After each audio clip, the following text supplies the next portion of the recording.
ওরা জানতো না এই জঙ্গলে বাবার কষ্টের দাম কি হতে পারে। জঙ্গলে দাঁড়িয়ে একটা ছোট্ট পুকুরে ধরে থাকতো হাল্ক আর তার বাবা।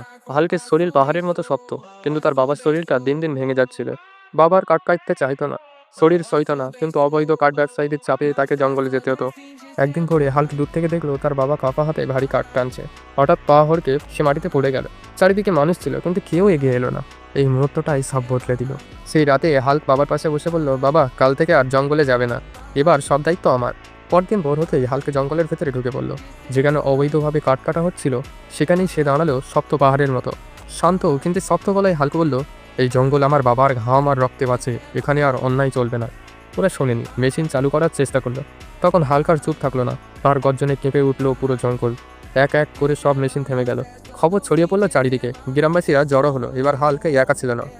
চাপ পড়তেই অবৈধ কাঠ ব্যবসায়ীরা পালিয়ে গেল, জঙ্গল আবার শান্ত হয়ে গেল। শেষে হাল্ক বাবার হাত ধরে বলল, এবার তুমি বিশ্রাম নাও বাবা,